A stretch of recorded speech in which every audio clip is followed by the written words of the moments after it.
live. Let me Okay, make sure. We've been having some problems. Let me make sure it's yeah, we talk about whatever you want to. Let me let me tag you. Uh, Edit and that's good. I mean, Monica Ramirez. Okay. Ooh, we okay. Boom, boom, boom, and boom, and boom. Uh, boom. Okay, I perfect. got it pulled up. That, that, that eclipse. Brilliant. It's the freaking eclipse today. Uh, okay, we got some people coming in the house. Here we go. Boom. All right. Oh, let me just get it officially. Three, two, one. Okay. Perfect. So this is my pleasure to have you now. I am interviewing you. The first time that we actually met through Zoom, it was when in the settings. It was when you interviewed me. Yeah. It was my first time. In fact, I was so nervous. That was 4 or 5 years ago, or maybe longer. That was that was story, man. Thank you. You helped me tremendously into believing myself and have more trust in myself. And I believe you have been doing that for long time to many of us. That so and some of us we started with you in zoology, Yeah. and then from there we grew because we started believing in ourselves. Mm. It's like, but I wanted to ask you, where does the idea came from? Because I know it comes from higher source energy, but what was the vision? What you were thinking when you started zoology? Nothing. For sure. You know, it was not Nothing. I was about, let's see. So when I woke up, or when I reawoke, um, from the night I reawoke, 6 weeks later, all these things happened from the next day, actually. And then 6 weeks later, I went to the streets by my own choice. Um, and I started a spirit walk. So I went homeless, basically. And, and then the first leg of it was 7 weeks or 7 months. And then, um, that was like from, um, May or June until December. And then in January of 2012, I spent the first 10 days in a hotel, just never came out, just basically going into dimensions and just going through lots of things, right? And 2 months later, and then all these things started happening to me. More stuff started happening to me. So I called the spirit walk. There was three parts: the first 7 months, and then the second 7 months. 2 months into the second 7 months, one night, Archangel Michael came in, that consciousness came in and just said Sology. And I said, what is that? I said Soulology. He said, no, it's Soulology. I'm like, I still laugh when people say Soulology. I love it. I think it's beautiful because I said the same thing. And I said, well, what is that? He said, the other side of truth. And I said, what is that? He said, well, you'll figure it out. So from there, it was just like 3 days later, I was guided to open up a Facebook group. I really hadn't been on Facebook. And I had started a Facebook group called Sology that has, like 50,000 people in it today. And um, and I was on the street and I had a flip phone and I didn't know what else to do. So I would just send up my poetry and prose. I didn't even have pictures, you know, and I would just write every day, like probably like, you know, 5 or 6 times, 8 times a day, and walk and walk and walk. And so from there, it just I spent 2 years doing that on the streets, and then 2 years into it, after the third portion of the spirit walk, um, I came off the streets. I got my two youngest back. Their mother had died, and I got them back, and I moved into this place right here where I'm at. I rented the upstairs back of my mother's upstairs, and the girls had the bedroom, and my mother gave me a laptop. So here I am, 10 years later, moving her back into the house and setting up in the same place, and going to be set up the same way, pretty much, with the bed over here in a couple of weeks. And at that time, I started to put my words to images, and I did about 1,500 of those memes, you know, like just, you know, graphic art or digital art. And then one day, because I was here for about 10 months, and then in April of 2014, I don't know, I just got this idea, and I decided to make a video. And I found some music, just real quick. I found some music, and I put all the pictures onto the screen, and I made this 12-minute video right here in the first video, the same place I'm in now. Weird enough, 10 years later. And then we moved out, and we got our own place, or not too far from here. And what happened? So I knew that, you know, back then there really wasn't lives. People didn't do lives. They didn't have Facebook Live and all that. So when I moved into the new place, I started to upload. I didn't even have internet. I couldn't afford it. So I would walk up to the grocery store that had like 1G. I would make a video. I would walk up to the store. I'd get on their internet, and I would upload it. And it would take like an hour, hour and a half, and I would sit there and write more while it was loading. Sometimes it would stop, and I'd have to reload it. So I would just put up these videos on YouTube and Facebook, and then I got internet, and I started in late 2014. I started to make videos, and I had gotten a download earlier in the year, Sology One Studios, after I moved into the townhouse, our own place. And one day I heard Sology One Studios, and I said, "What does that mean?" They said, "Well, it's something to do with music." And I said, "Okay, can you tell me more?" "No, we can't tell you more." So within like 5 days, I didn't have any furniture.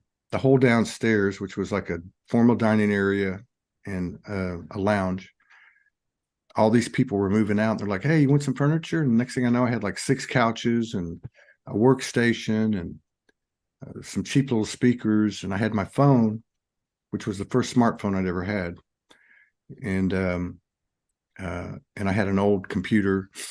And so I just started to, you know, I had made videos, but I really hadn't done lives. And the first part of 2015, I did a few lives, like just with my phone, and like, "Hi, I'm Todd, Sology, I am Soul." And then I would hang up. And I think I did 4 of those. It took me like 6 months. And so, because I kept, you know how you get the intel, you're like, "You got to do this, you got to do this." And you're like, "No, I don't want to do that." What am I going to do? So then one Friday, I decided I'm going to do this one Friday night in what I call the studio, the downstairs. And so I sat on the couch for Friday night, Saturday, and most of Sunday, and I couldn't do it. Right. So I I decided I don't even know what to do, right? Like, what am I supposed to do? Like, read my words to music or something? And so finally I just said, you know what? The hell with it. So I put the Doors, Break On Through to the Other Side. I put it on, and then I just grabbed my phone and I just started talking, you know. And then that's when it started. And I think I did 400 videos in 9 months. So whatever that is, that's probably what 40, like more than one a day, you know, like sometimes it was 2, 3, 4 a day. And so that's, you know, kind of how it started. And then eventually um, Facebook Live came out where you could talk to somebody.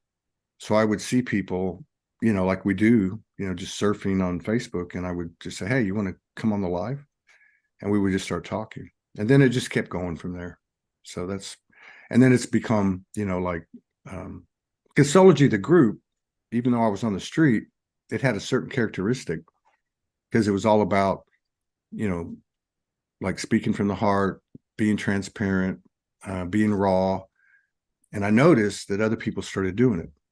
So like in 2012, when it started, there was like 300 people, you know, they were all like people I went to high school with. Because, you know, when you first get on Facebook, those are the people that you look for, right? And then a few months into it, there was a lot of debate because I was giving them my downloads, which included, you know, like visitation from Yeshua and Archangel Michael and other things, prophets and different things.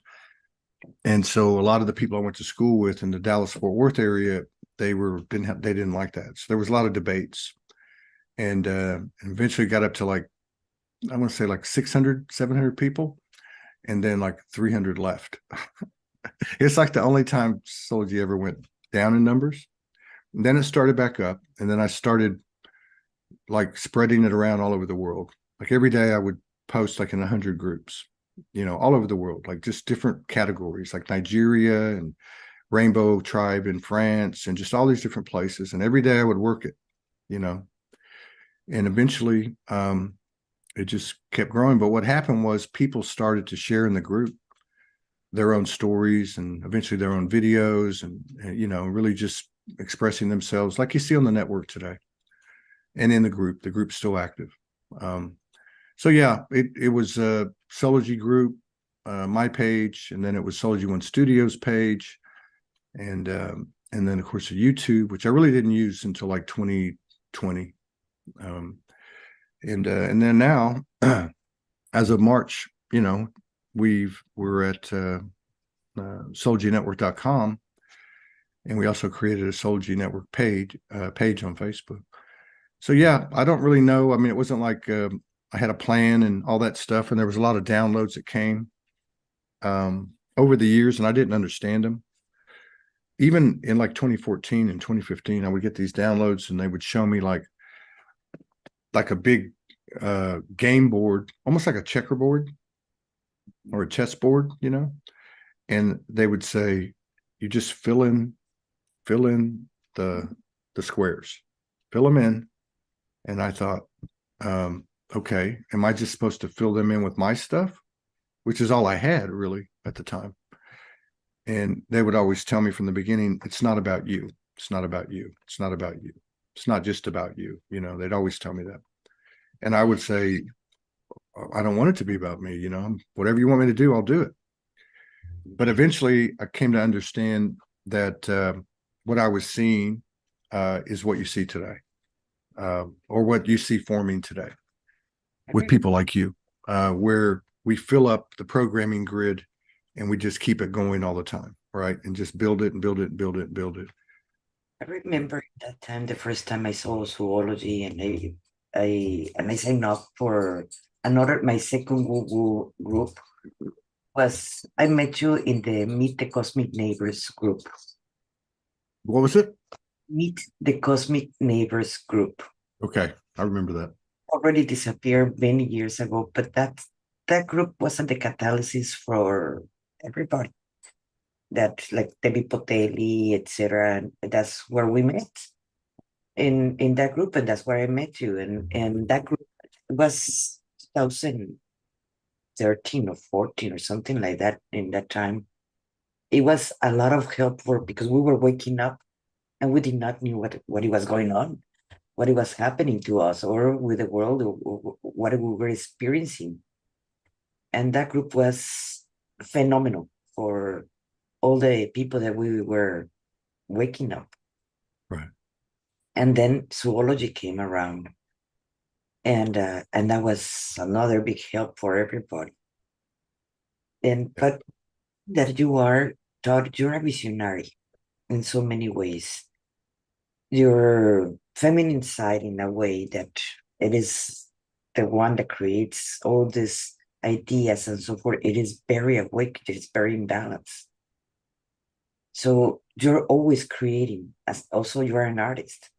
So as a as an artist, I know that because I'm one of them, that we're always creating stuff, but you bring it into the table.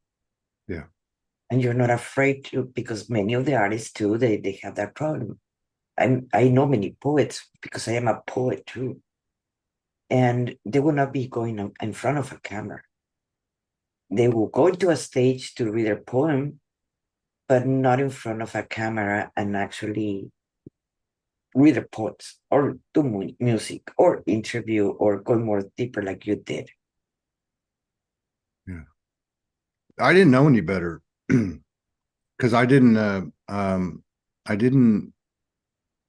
started doing obviously the lives, the individual lives and spirit walks. That's really how it started was I did the one I talked to you about. So I would play music and then I would speak to the music with the music in the background, all kinds of music too, like James Brown, Luciano Pavarotti, Eminem, just all kinds of music.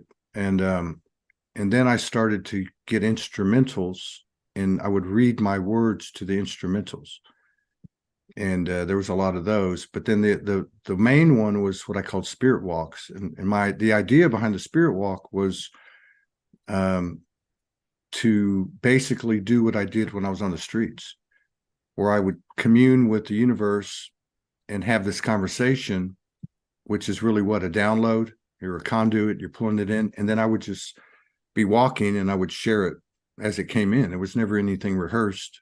I think I might have removed like 5 videos out of what's now like 6,000, right? But and then one as the so whenever I reawoke on the second 7 months of the spirit walk, I started getting, after I got the message from Archangel Michael, I started getting visitations from these 6, what I would call ascendeds. And they were biblical prophets. Some of them I knew, like Noah or Solomon, and some I didn't know, like Samuel, Abraham. And they would tell me things and I would go research it. We've all done that, right? Go research it and see, oh my God, this is accurate, but whenever that happened, they each would sit with me for a couple of weeks, and they're aspects of me now. I understand that, and they would go over whatever. Each one of them was like a temple. So, like Solomon was logic and wisdom, and Samuel was spiritual confidence. So they all spent this time with me. But when Samuel was with me, right when he was leaving, he said, "Yeah, this is what we do, spiritual confidence. The lesson's over, but there's something else I'm going to bring out, and that's music. And it's related to music." And I said, like, what do you mean? And they were like, well, you'll figure it out. And that's when I started to incorporate the music. But I ended up never having done any kind of artistic thing. I mean, I guess I had with the images and the words, but never really, I don't consider like a spirit walk or even an interview, like, being artistic, although life is artistic. Yeah. But so I started to play with music and improvise, and all different kinds of music. And I started to make what I called Soul Speak music videos. And I made about 100 of them with the videos, and the idea was you could watch the videos without sound and they would have a message. You could hear the words, they would have a message. The music itself would have a message. So that's just kind of, another part, of Sology is the artistic part, not just for me, but for everyone. So like, if you look at what we do today, like at the gathering we had in Corpus Christi, you read a poem, somebody else,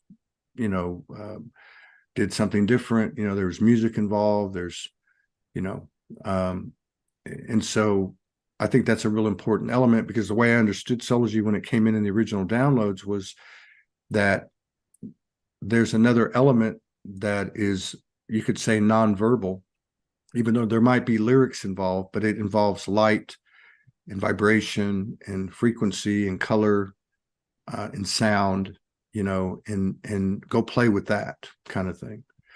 So I did that. And, like a lot of us, I did some crazy things if you looked at it and somebody was watching you. But I used to like call in, because I was always alone like everybody. I was like a hermit. And my girls would either be in bed or they'd be out for the weekend with their friends, spending the night and stuff. So I would stay in the studio until like 3-4 in the morning, and I would call in like Prince or DJ Screw or different artists and writers, and I would actually, in my mind, which is real to me, I would work with them and write, and learn kind of thing. So that's just a personal anecdote, but I see all of that was kind of an anchoring, not that I did anything, but that's what was being anchored onto the world. And now that we have many artists and personalities and talk show hosts and hostesses, there's that mix there. I can see it. It's just a continued, a continued expansion of other forms of what was once individual expressions, and now they're becoming like ensembles and collaborations and co-creations with many people. Where do you see yourself going with zoology? Because it, from where it started, like right now everybody's hearing the beginnings of zoology, but right now it's a network. It is actually way bigger, way bigger than it was at the beginning. But where do you see what's the future? Well, it's strange because what I saw and what's happening and what I can see that's going to happen, it's all coming in. You know how when you have a download, for me anyway, when I have a real big aha moment, the past and the present and the future all merge. Okay. So I was given the name, and I was told when I was given the name, this is going to be bigger than the Beatles, bigger than Elvis. That's what they used to tell me and show me. They show me like the world and all these lights lit up. And I'm like, I don't need that. I mean, I'm on the streets when this is happening. So I'm in a very humble and humiliating period of my life. I came to find out that humility and humiliation are one and the same thing. So I didn't want it. I didn't need it egoically. I'm like everybody else. I had an evolution where, I had a give and take with my ego and all that stuff. But being homeless, you don't really, you don't really deal with a lot of the stuff that you might if you have the trappings of, money or home or, a roof on your head and stuff like that. But they told me it's not about you. And I never forgot that. And every day, every month, whatever, it would take on a new meaning. So everything I tried to do, like I did the first So Speak music videos, the first 10 was just me. And then on the 11th one, I did a duet and then added more. Some of them I did with 4 and 5 people and 4 and 5 types of music all mixed together. And so I understood that basically our reality being made in the image is adding frequencies to an ever-expanding vibration. So to answer your question, on a personal level, where do I see myself? I see being a part of Sology, being like an ambassador for Soulogy. You know, this would be after the systems and the standards are in place, which are coming very quickly. Especially now with the introduction of AI tech. All of that's working with us. I don't know if you know Mateus De Stefano, but I saw him on a show a few months ago, and he was talking about the different ascensions that he took part of. And he said, in this one, we are ascending with technology, with AI. And he said, it's not in the way people talk about, it's in communicating with it, because it's the same thing we are, it's just in physical form. So that's kind of coming into play, and I can see where this is going to go. So I won't be doing everything at Sology very soon, like I would say within 6 months. We're building the standards and the templates, and people will be able to run with it and build their own universe. You know, for instance, if you go to the Sology network right now, you'll see 20 some odd shows, you'll see some other stuff. If you can just copy that and paste it onto your individual page in the network, like your producer page that we just put on, you can create the same thing. You could have producers, you could have channels, you could have, you know, whatever you want. The idea is that, or what's coming into reality is what I always understood, which was adding frequencies to an ever expanding vibration. But what I'm seeing now is that it grows. We know it grows outward that way. The more people, the more ideas, the more frequencies, it gets bigger, but it also grows inward that way. So if it's Monica Ramirez and she has a producer page, she can actually grow, you know, kind of like a pyramid, just grow out, you know, and I think that's important because it's really a platform that is multiversal. It's something my soul has been that has done one way or the other in all my incarnations, you know, in terms of my home frequency and onward, basically producing, gathering people, joining people together, joining souls together, combining creative abilities or creative forces and creating new things. So for me personally, I see that I'll be able to kind of like relax and focus like on things that, you know, I'd like to do on a personal level, like explore writing and explore being an artist, because for the first time, I actually feel like I'm an artist, you know, I'm truly an artist now. I can do some things, you know, that I go, wow, that's pretty cool, you know, and then I think as far as you know, where do I see Sology? I see it really on the same trajectory it's always been on. We're just extrapolating it, and it's becoming multi-frequent in terms of, you know, facets, where basically it's just replicating the universal energy itself, because the universe never stagnates, it never stops, it's always moving. And so this is a conscious creation by many people that continues to align with those qualities in this physical existence with, you know, thoughts, words, and actions, and unity. And I just see it continuing to grow and grow, and to the point where maybe in a year or two, when people think of Sology, they won't think of me. They'll think of, maybe they'll think of you, because you have a group in there with 10,000 people.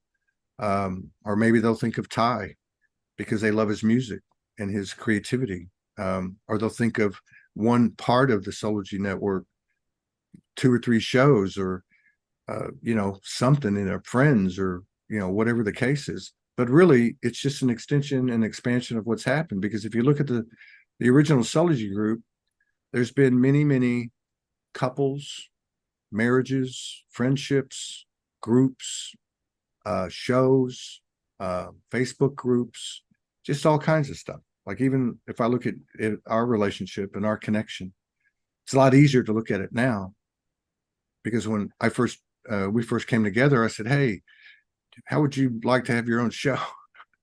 And how would you like to explore doing a show in Spanish?"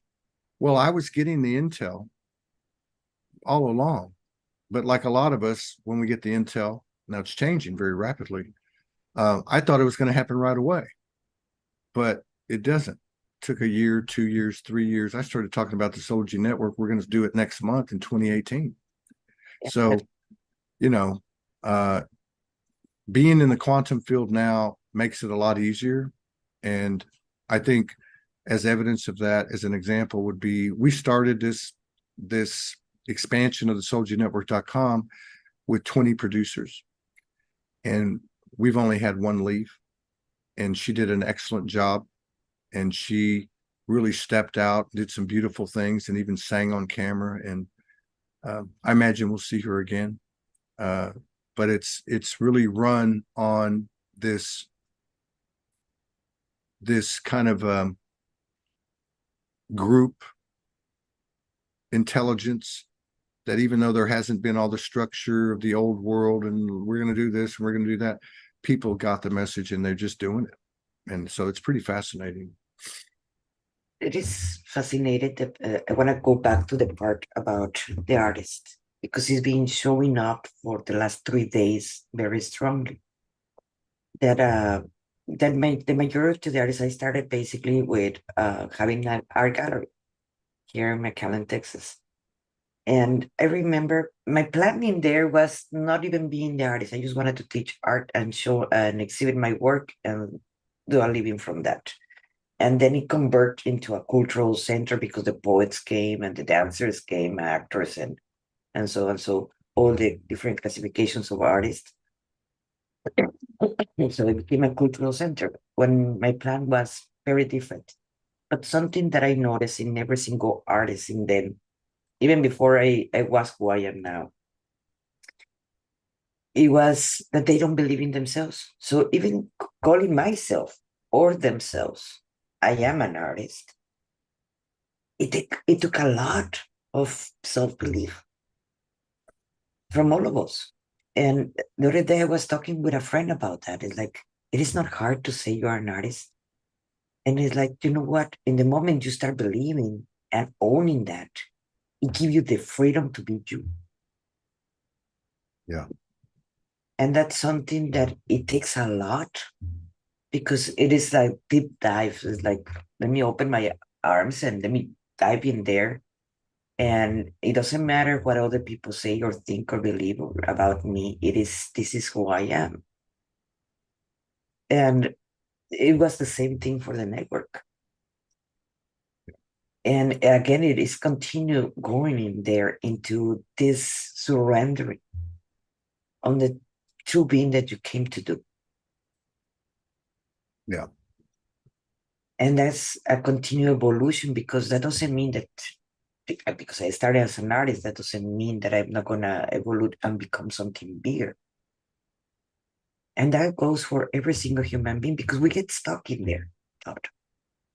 We get Sure. stuck as human beings that I am this and that's it.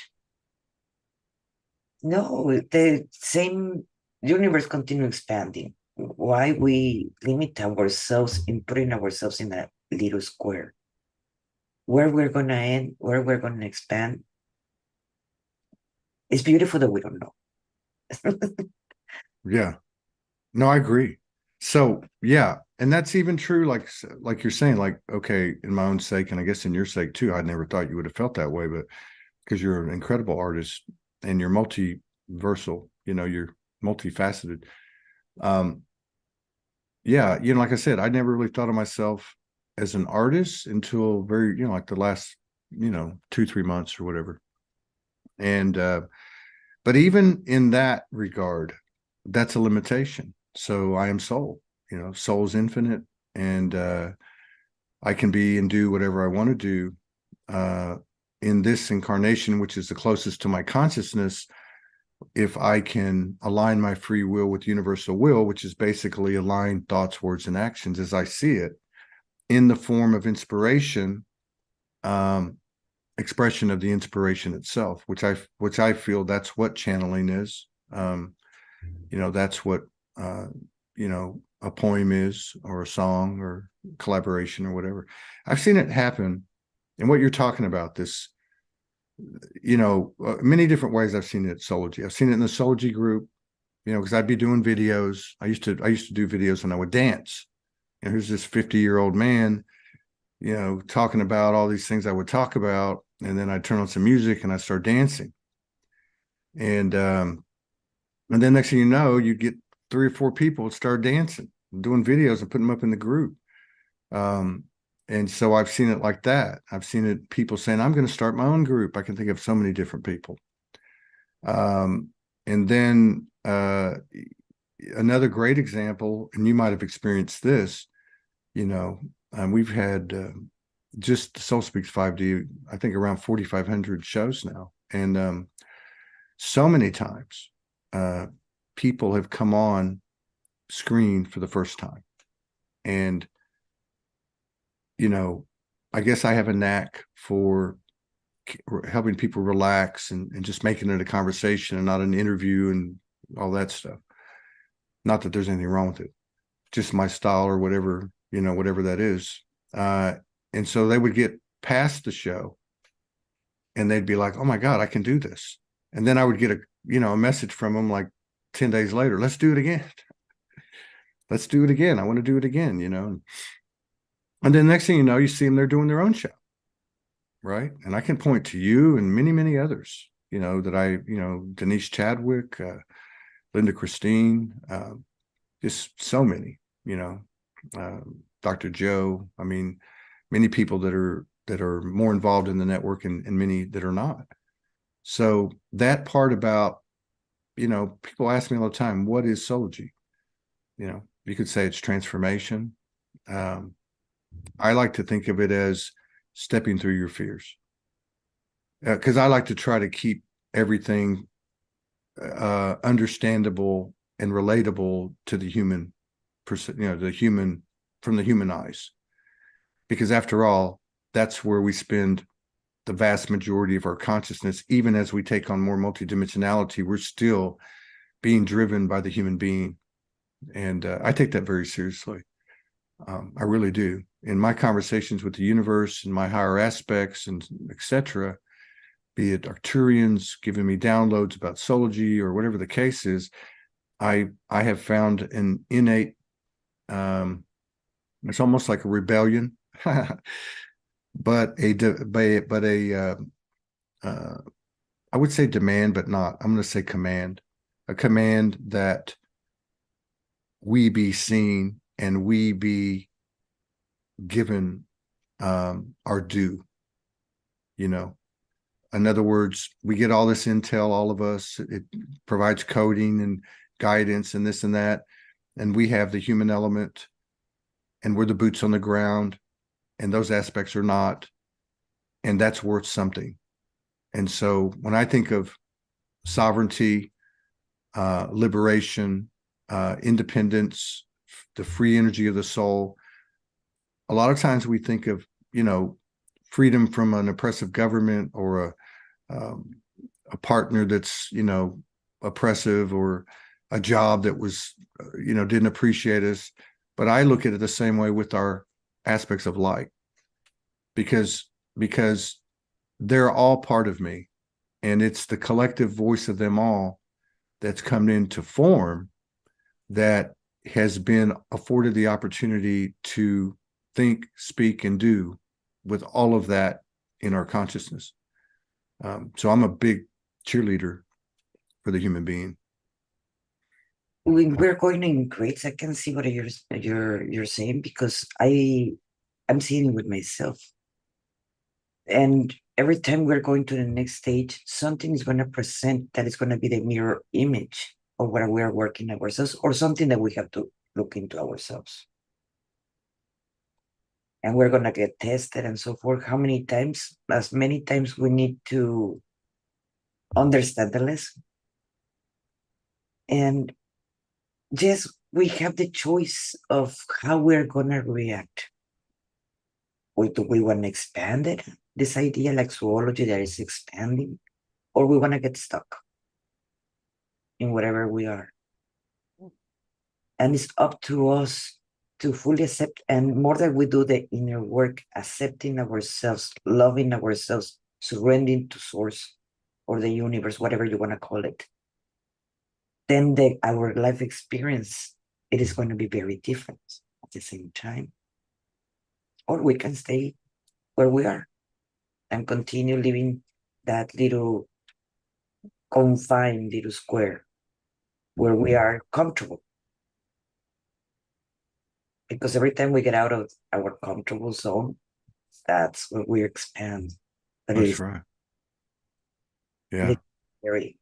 And where I have seen in my process of growing and expanding, I have dropped so many friends and family and people that it was constricting me. Yeah. I was needing to let go. And that was very scary. And I bet the process for every single human being, it is being scary. It's like, oh, if I start working without in my healing process or writing or painting or doing sculpture, music or whatever it is, I'm gonna need to let go many friends. Yeah.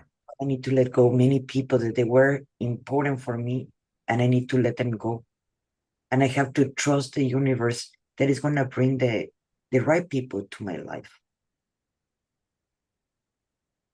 Yeah. And that process, it is so scary. Even as a hermit, it's still scary. Hell yeah, it is. And you know, it's you know, it's we're here, I think, to experience. Obviously, we experience something new. Our life itself is a new birth for the universe. It's a fractal of the universe, but also there's this. If the universe is always taking in more information, and then basically utilizing that information to create a more purposeful experience for itself and all parts of it, then we would be the same to me. So I think that's, you know, part of the strength of the human journey is what we find are the things that we complained about is actually turning out to be the gold. For instance, you heard a lot of talk about boundaries for a long time. And, you know, I understand that, you know, we have to create boundaries and, you know, in a sense, cut people off and go our own way and do certain things. And I always, you know, as time went on, I went, that doesn't make any sense, because how can you detach from something you're always connected to? So I really started to think about that. Somebody asked me today, I was telling a story, and they said, did you block that person? I said, no, I don't block anybody. Because to me, blocking is resistance, unless it's just like some bot or, you know, some troll or something. But my point is that that's a real experience coming from the human being, which happens to have this wide range of emotions in a very physical realm that our other aspects didn't. At this level of accessible intelligence. And so I started to notice that there was less talk about the boundaries. And I believe that we do obviously have a collective kind of beehive intelligence on the planet. And even though we might not talk about it and document it and recognize it until long afterwards, when we have some retrospect, I started to notice that there's more of an energy of working with what's with you. Now, that doesn't mean that you don't part company, so to speak, in the human journey, but I've always understood something since I first woke up again.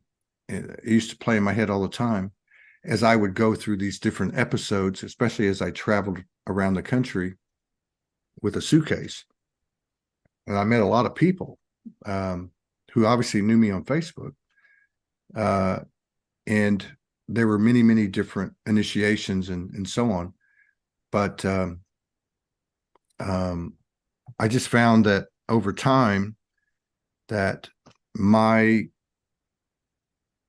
or I guess what I heard was anytime that you disengage from a human perspective, do it in as much balance as you can. So whether it be from a city or a relative or a friend or an enemy or whatever the case is, and I'm seeing that start to reemerge now too, in that as I step into certain situations, because you can imagine like Sology Network, that's a lot of different personalities. There is a collective consciousness that Soulage is, and that's true. Yeah. And there's many other in the world. It's not something new, but it's something that's been ordained or picked up on by many people. And so obviously you're going to have some different types of personas and characters. And I look at it as just different neighborhoods, but we're all still under the same roof. So, you know, as I've come across things like even in the last 10 days, situations, conversations, I do my best not to throw the baby out with the bathwater and say, oh, to hell with that. That's their thing. No, it's me. They're here because of me. I called them in. And I may not be able to explain it all in that moment, but what I can do is open my heart. And in this incredible universal energy that we're having now, that's expanding every day, directness, honesty, non-judgment, compassion, you can make for a pretty good conversation, even if you didn't figure that shit out. You know what I mean? The main thing is the energy of each individual. But I can best influence the other individual and the collective by giving 100% of my focus to my own energy in regard to integrity, nobility, compassion, etc. So it's interesting how this is changing and changing so rapidly because this world is nothing close to what it was in March of 2020 when COVID started, and even what it was on March 1st of this year. It's a totally different world. So the thing that I wanted to talk about the boundaries that I even teach people about the boundaries, and because I have learned it for myself, that it is basically telling people how do you want to be treated. It is a deeper way of honoring and loving yourself. People are going to step up in that, are going to abuse that until you say, no, you're not going to treat me like that because I am honoring and loving me. Yeah. And they may not understand it or not. Of course, when you're setting a boundary to even to higher beings, I have to tell my guides, hey, do not wake me up at 3 o'clock in the morning to give me a minute. Please. It's like, I'm asleep, let me sleep. You know, sometimes you even have to set boundaries for them. But in a way, it is teaching beings, it doesn't matter they're humans or not. It is telling them that there is that limitation that they have to have that respect for you because you're honoring yourself. And that's a test that constantly human beings, we go by it. Because we forget, we tend to be people pleasers and we forget that part. And we bring down our boundaries and later on it's like, oh, why they're treating me like that? Because you bring down your boundary. That includes also for your own guides. So that's something that we have to be constant and aware that setting those boundaries and not people please others, because that's when we get lost. Well, I think that setting the boundaries is a step. We have to set boundaries in order to find out who we are. Yes. Because if we're not, setting boundaries has nothing to do, in my opinion, at this point. Now, I would have said something different a month or 2 or 3 months ago. But just because of my own experience in the last few weeks, setting boundaries has nothing to do with the other person. It has to do with me. And so if I'm choosing myself with 100% wherewithal in that moment, which is love, which is respect, which is honor, then I'm actually serving the other person to my fullest and best. You know, I recently made a really huge choice in my life, and it was very, very challenging and very painful, and still is. But what choice I made, which obviously involved other people, it was the highest act of love that I've ever done in terms of personal relationships, and probably otherwise. It was the best thing for all parties involved. And I was pretty much able to do it without a charge. And I guess you could say, in a way, that was a boundary, but maybe, you know, we get lost in the semantics and the words, but I just feel like that one of the things that's really taken hold now is that we're looking at every situation more and more with the focus on ourselves. And by the choices that we make in that moment for ourselves and honor and love for ourselves, we are actually honoring and loving the universe, which will include all of our playmates, right? All of our mirrors. So, you know, another thing I think that's really interesting that's happening right now, more than ever, because everything seems to be accelerating in this quantum field, is that things have always changed, because, you know, you cannot have growth without change. Something's got to change. If it means being more open, which I think is a place that a lot of people, and in particular, a lot of light workers and star seeds find themselves in today. Well, that group is this, and that group is that, or these people are asleep. We're not that big. We're not that smart. We're not that superior. Whatever's going on here is bigger than all of us. Yep. It's bigger than all of us. And if we are resistant, or if we have certain absolutes that we say to the universe, like, okay, I'm with you 97%, but I don't like these people, or I don't like these people over here, or I don't like to do this, or I don't want to do that. Everybody has to find their own truth. But at the end of the day, I think the easiest way for me to get to that place in these fast changing times where there's a higher truth literally every day, where something that was a month ago was, oh wow, that's the biggest and best belief system we could have. A few weeks go by and everything changes. So for me, the easiest way to navigate it is to integrate polarities, is to see the narcissist and the empath as one and the same, and not just say it, but to actually go to the point where you can see that wisdom, as humility and humiliation are the same, as the Palestinians and the Israelis are the same, as the Republicans and the Democrats are the same. And one cannot exist without the other. Absolutely, because they're all the same. Exactly. You know, So that's right. The narcissist that is going to be abusive to the empath, it is because the other one is being enabled. Yeah. In the moment, and that goes with a Mexican saying that you might know it.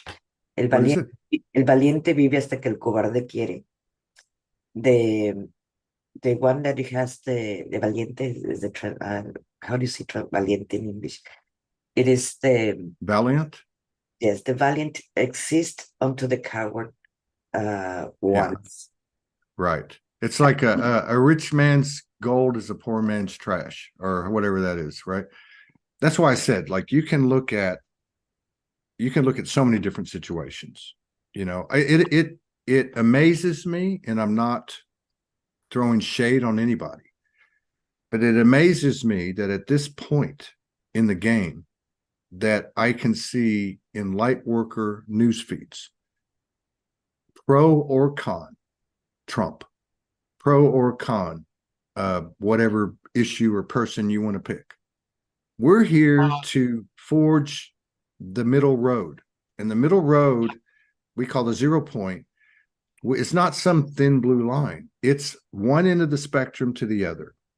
It's the women over here and the men over here, and it's both of those polarities and everything in between. That's all one thing. And that's where we're headed, whether you like it or not. So let go or be dragged. I don't think it's that harsh. And I do feel like that there's more and more people every day that are giving up their belief systems, giving up their programs, taking responsibility and saying and internalizing things and not externalizing things and saying, I am the I am. I am all things. And I will move that direction, through my life from here out. There's a lot of things happening to include the de-emphasis of the future. Obviously, we worked on the past, we worked our traumas and got over all of that. And part of the future programming is, well, the Arcturians told me this, and I was queen such and such in a past life, and I'm, and I have been given this or that. We're supposed to be right here. This is where it is. This is where the glory is. This is where life is. This is all we have, Monica. This And is it, right? something that take me there, it is people still so afraid for the programming for, let's put it like galactics. And they follow the programming of Hollywood and so forth from the systems to be afraid. But if you actually sit down and observe that shadow, what do you fear? You're gonna see that it is just programming. It is just Hollywood. It doesn't have to do anything with what you are feeling inside of you. You're provoking that emotion of fear because all the memories that you have seen in the TV or by teachers or by this or by that, the story of the world was told by the conquerors, not by the people that were conquered. So we have to observe that part because that part of the shadow that we have to observe so we can overcome that shadow. And hiding from the shadow, fearing the shadow, we're never going to confront that. So it's going to continue presenting in our lives over and over and over until we have the courage to sit down and observe it. Yeah. And that's a reminder for everybody. And something that I would like to right now bring back to here, it is about community. The community that we all want. We want that soul family. We want to have that trusting, loving family that we get to know that we can bounce our ideas.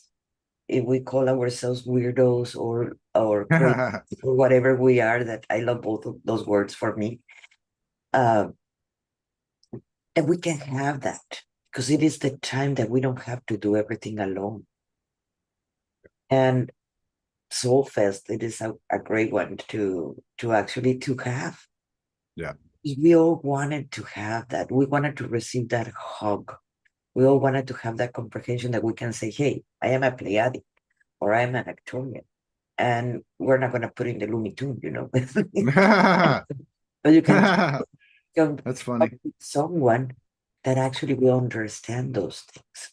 And Zoology Fest that is coming in December 8, 9, and 10, it can bring us together as community because we need those beacons of soul family.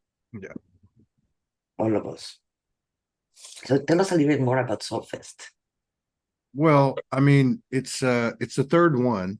The first one we did was in Sedona, and last year we did it on a mountain in Arkansas.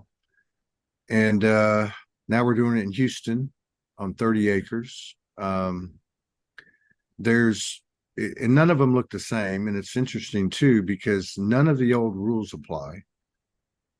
None of the old structure applies. Nothing makes any sense. I'm looking at it on a personal level and I'm going, I got all this stuff to do I can't even get done on the network because, you know, we still have work to do on the systems. But it's working. And I look at all the stuff that needs to be done for the fest and I need to broadcast. Then you have personal things happen. My mother and I reunited. A lot of people know that. She ended up getting hurt, and I knew at that moment that I needed to get her back to her house and take her out of senior living. That, you know, created less time for me to do the things I would normally do that make sense. But it was more important to act from the heart. And I think this is the kind of imprint that any gathering or any life at this point is beginning to kind of move towards. If it doesn't make sense and you're being told to do it, you probably should do it. Another example is like, you know, my mother and I reunited, and I heard for the third year in a row, you need to go to Sedona. I'm like, wait a minute. Boy, first of all, I got things to do in Houston. Second of all, it's going to cost a lot of money to go to Sedona and do 2 shows. Same thing happened when I went to Corpus and I did the show there. And you know, my soul, my oversoul just said, go do this. And I had some fascinating experiences. I watched some tremendous, incredible transformation at the human level by my mother, and continue to see that, who's a very powerful, powerful soul from a very high dimension.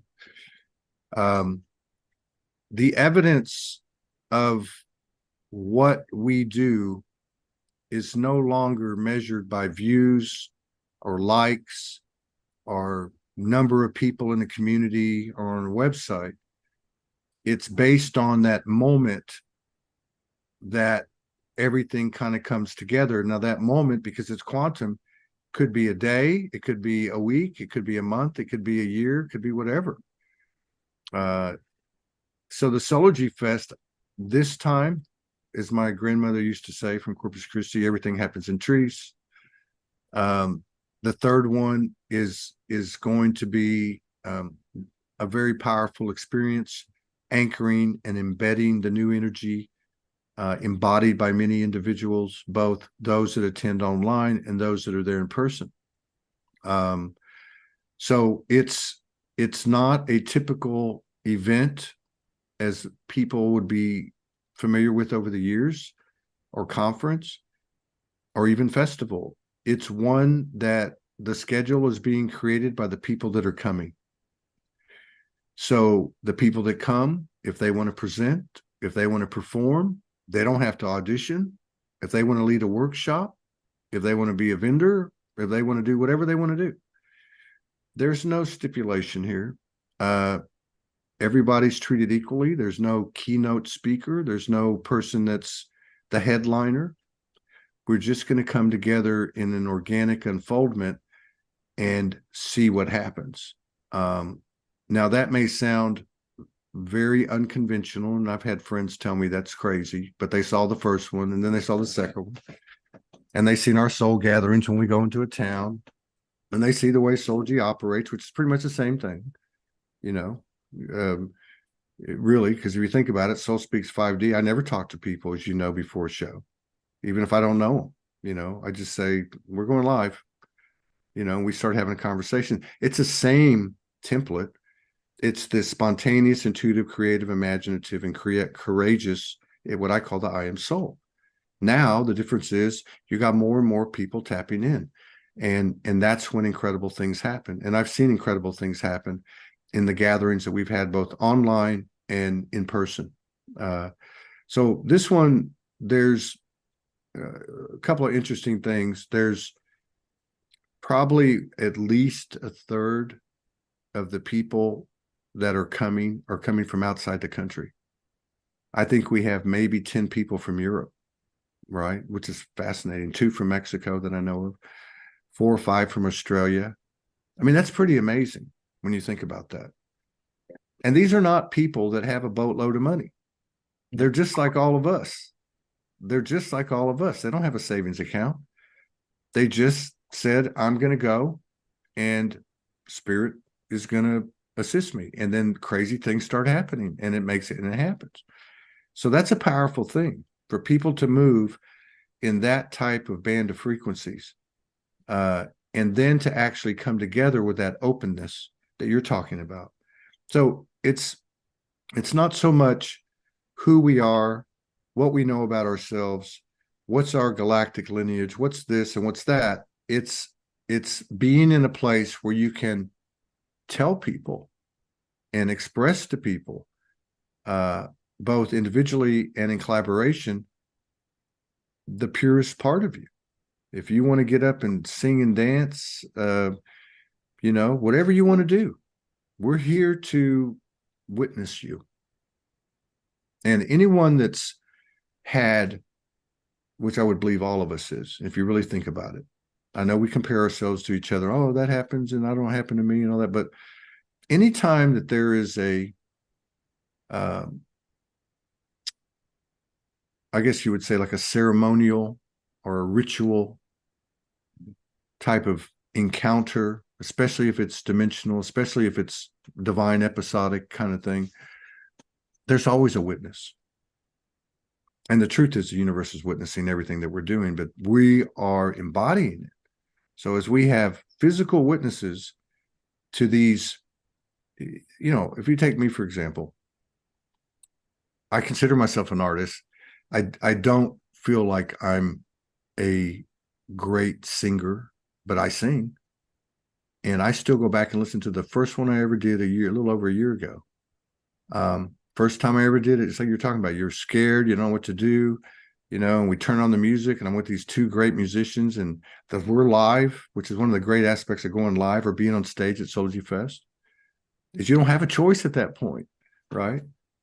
But I listen to it once a week, the first song, and I listen to it because in that expression, I see a soul coming out, and I don't give a damn what it sounds like, because that's the most powerful thing that you can ever see, is a soul that says, fuck it, I'm going for it, and it's amazing. We did a show about, I think about 10 days ago, open mic, me and Ty, just to spur of the moment. And we're like, hey, anybody want to come in here and give it a shot and try to sing? These two women came on and they both said, I can't sing. And they started doing it. And they had moments where their harmonics were indisputably in alignment and congruence with universal field. You were lucky. So, huh? You were lucky I was not there. I cannot sing. I can paint, but I cannot sing. Gosh. So in zoology, so we're gonna have some speakers. We're gonna have also people are gonna be teaching different classes and so forth. It is gonna be music, it is gonna be dance, poetry, we're gonna have vendors. What else is gonna be there, Todd? Well, there's a couple of things I'm really excited about. One of them is something I think we're going to see a lot more of, and I love it because these things that come to the surface are coming to the surface organically and naturally, just like our abilities. We're moving past a lot of instruction, and this stuff is coming in by energetic osmosis, and it's coming in because of the individual souls. You see an individual soul express something or go for it, it's contagious. And so it starts to grow. You can't stop that type of code sharing in intelligence expansion. So one of those things is these children. Something told me right when we started it, we're going to have a children's tent. And I didn't know what the hell I was saying, just like a lot of our downloads. We don't know what we're saying. It just starts making sense later. Well, come to find, we got a 5-year-old girl coming from Blanco, Texas, that sees the rainbow world. We have a 9-year-old girl that's one of the most that I've had the really the most powerful soul experience I've ever had with any person. She just threw me a love ball from her heart, knocked me out of a chair. She's coming from Washington. There's a boy coming that's, I believe, about 9 years old, from Texas, Nicole Menchaca's son, who's a star child. And there's others. Some of them are 16, 15. So what I see happening, because it is going to be kind of made up as we go, even though we'll have like a semi-structure schedule, is that I'm going to put these kids out there. And I say the things that I can get behind, everyone has a role. One of my roles is to recognize and support and put out for the purpose of expanding awareness of a particular energy or person, etc., is to put these children out there and their mothers and have conversations that are both put out on the online Sology Fest and, of course, on the stages, workshops, the children's tent, whatever, to film as much of this stuff as possible, to make it expand awareness of these children. Because with these children, all you have to do is witness them. And once you start to witness them, something in you gets expanded. I think this is how the children are teaching us, because if we think about, from a soul perspective, something like age is a program. If time's a program, age is a program. So these children, if we look at them as souls,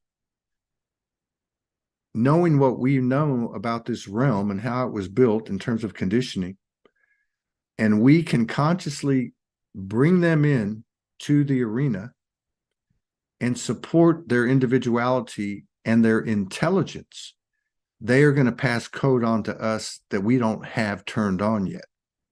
And that's going to be another facet of our transformation that's going to accelerate this thing for everybody really quick. So that's the thing, as you can tell, that I'm most excited about. And of course, I'm excited about seeing where this goes, because we didn't do it like this before. So I'm excited to see the workshop schedule. Who's going to do workshops? What are they going to talk about? I know you are. I'm excited about that. I'm excited about seeing people perform, bringing in, we've got some high-level musicians coming in, but we also have a lot of Todds who just want to get up and try to do it a little better than they did last time, I'm real excited because we have this Gabriel Nora, who was on here with me, sitting right here, about a few days ago. Gabriel, who's an international artist. He sings in 5 languages. He plays 15 instruments. He's a bona fide, certified, I'm talking full-blown hypnotist, and all you got to do is watch his YouTubes and see. I mean, he literally snaps and boom, the people are gone. He's bringing in, he does a lot of events over the years. He's traveled the world, 47 countries, and he's bringing his light engineering. We're going to have colorful lights everywhere. It's going to be like a playground, like a universe. We're going to have great sound, a couple of stages, the workshop area, the children's tent. We're actually going to be gathering from the first part of that week. The festival's on a Friday, Saturday, Sunday, but the tents will be set up on Monday.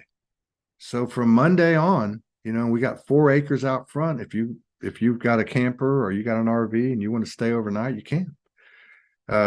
So there's just going to be, a lot of it's what my excitement is I can feel where it's headed.